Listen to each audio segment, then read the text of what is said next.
Old pension, केंद्र में पुरानी पेंशन की फाइलों ने पकड़ी रफ्तार। 8 दिन में एनपीएस से ओपीएस में आएंगे ये कर्मी अफसर। जितेंद्र भारद्वाज। अपडेटेड विद 22 नवंबर 2023 दोपहर के 2 बजे IST। विज्ञापन। सान। ओल्ड पेंशन सूत्रों का कहना है कि सभी कार्यालय प्रमुखों को मौखिक तौर से बताया जा रहा है कि तय नियमों के अनुसार जो भी कर्मचारी अधिकारी पुरानी पेंशन के लाभ के हकदार हैं, उनकी फाइल पूरी कर 30 नवंबर से पहले अंतिम आदेश जारी कर दिया जाए। देश फटाफट पढ़े सभी खबरें 60S में। Old pension files speed up in central government. These personnel officers will come from NPS to OPS in 8 days. Old pension photo, Amar Ujala Himanshu Bhatt. Follow us. Share on WhatsApp. Share on Facebook. Share on Twitter. Share on Telegram. विज्ञापन। विस्तार। केंद्र सरकार में पुरानी pension लागू कराने के लिए रैलियां हो रही हैं। कर्मचारी संगठनों द्वारा सरकार को ज्ञापन सौंपे जा रहे हैं। पेंशन बहाली की मांग को लेकर अनिश्चितकालीन हड़ताल के लिए रेलवे और रक्षा विभाग में वोटिंग के जरिए कर्मियों की राय ली जा रही है।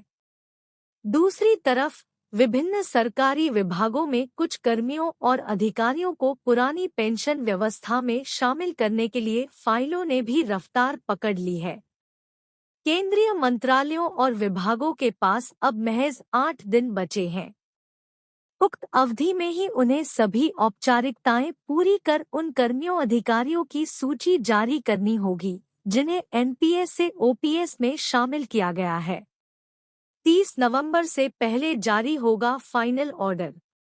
भारत सरकार के कार्मिक लोक शिकायत तथा पेंशन मंत्रालय के अंतर्गत आने वाले पेंशन एवं पेंशनभोगी कल्याण विभाग द्वारा इस बाबत कार्यालय ज्ञापन भी जारी किया जा चुका है।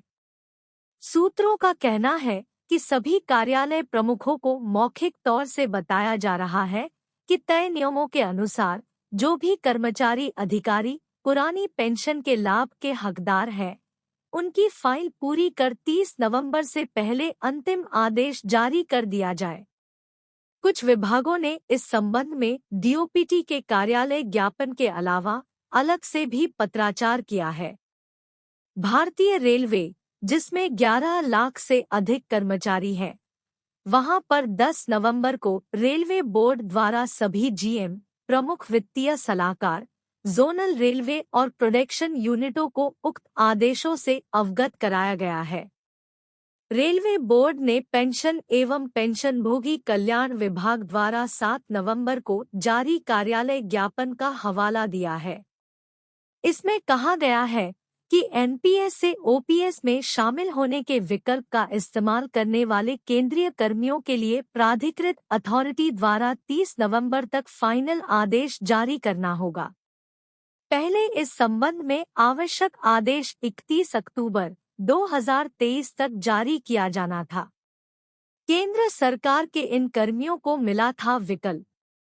केंद्र सरकार ने अपने सेवारत कर्मचारियों और अधिकारियों के अलावा रिटायर्ड कर्मियों को भी एनपीएस छोड़कर पुरानी पेंशन स्कीम में शामिल होने का अवसर दिया है। पहले यह विकल्प मार्च में केंद्रीय कर्मियों को प्रदान किया गया था। उसके बाद जुलाई में अखिल भारतीय सेवाओं AIS के चुनिंदा अफसरों को भी यह विकल्प दे दिया गया। उसके बाद रिटायर्ड कर्मियों की तरफ से यह पूछा गया कि क्या वे भी इस विकल्प का फायदा उठा सकते हैं, तो केंद्र सरकार ने उन्हें भी एनपीएस से ओपीएस में जाने का विकल्प प्रदान कर दिया। इनके लिए अलग अलग कट ऑफ डेट रखी गई थी। भारत सरकार के कार्मिक लोक शिकायत तथा पेंशन मंत्रालय के अंतर्गत आने वाले पेंशन एवं पेंशनभोगी कल्याण विभाग द्वारा 7 नवंबर को जारी कार्यालय ज्ञापन में कहा गया है कि इस विकल्प का इस्तेमाल करने वाले केंद्रीय कर्मियों के लिए प्राधिकृत अथॉरिटी द्वारा अब 30 नवंबर तक फाइनल आदेश जारी कर सकती है। पहले इस संबंध में आवश्यक आदेश 31 अक्टूबर 2023 तक जारी किया जाना था। क्यों बढ़ाई गई कट ऑफ डेट? पेंशन एवं पेंशनभोगी कल्याण विभाग के पास संबंधित अथॉरिटी या नियुक्ति अथॉरिटी द्वारा इस संबंध में तय अंतिम तिथि को बढ़ाने का आग्रह किया गया था। विभिन्न विभागों की तरफ से मिले आग्रह पत्रों पर विचार करने के बाद पेंशन एवं पेंशनभोगी कल्याण विभाग द्वारा अब इस संबंध में फाइनल निर्णय लेने की कट ऑफ डेट को बढ़ाकर 30 नवंबर कर दिया गया है। केंद्र सरकार ने केंद्रीय सिविल सेवा पेंशन नियम 1972 अब 2021 के तहत ऐसे कर्मचारियों को एनपीएस से ओपीएस में आने का विकल्प प्रदान किया था जो 22 दिसंबर 2003 से पहले विज्ञापित या अधिसूचित पदों के लिए केंद्र सरकार की सेवाओं में शामिल हुए थे। ऐसे कर्मियों को 31 अगस्त तक किसी एक विकल्प का चयन करने की मोहलत दी गई थी। ये आदेश मार्च 2023 में जारी किए गए थे। कुछ कर्मचारी ऐसे भी थे जो उक्त आदेश से पहले रिटायर हो गए। पिछले दिनों उन्होंने पूछा था कि क्या उन्हें भी अपनी सेवानिवृत्ति के पश्चात एनपीएस से ओपीएस में शामिल होने का विकल्प मिलेगा। सरकार ने कहा वे भी ओपीएस में आ सकते हैं, बशर्ते उन्हें कुछ शर्तें पूरी करनी होंगी। 22 दिसंबर 2003 से पहले पूरी हुई थी भर्ती प्रक्रिया। केंद्र सरकार के उन कर्मियों को जो 1 जनवरी 2004 को या उसके बाद सरकारी सेवा में आए थे, लेकिन उनकी भर्ती प्रक्रिया उक्त तिथि से पहले ही पूरी हो चुकी थी। झारखंड सरकार का कर्मचारियों को तोहफा। महंगाई भत्ता में हुई झारखंड सरकार ने शुक्रवार 3 नवंबर को अपने कर्मचारियों के लिए महंगाई भत्ता 4% बढ़ाकर मूल वेतन का 46% कर दिया। एक वरिष्ठ अधिकारी ने यह जानकारी दी। उन्होंने बताया कि यह फैसला रांची में मुख्यमंत्री हेमंत सोरेन की अध्यक्षता में हुई राज्य मंत्रिमंडल की बैठक में लिया गया। झारखंड के वित्त विभाग फाइनेंस डिपार्टमेंट के प्रमुख सचिव अजय कुमार सिंह ने कहा, राज्य सरकार के कर्मचारियों के लिए महंगाई भत्ता 42% से बढ़ाकर 46% कर दिया गया है।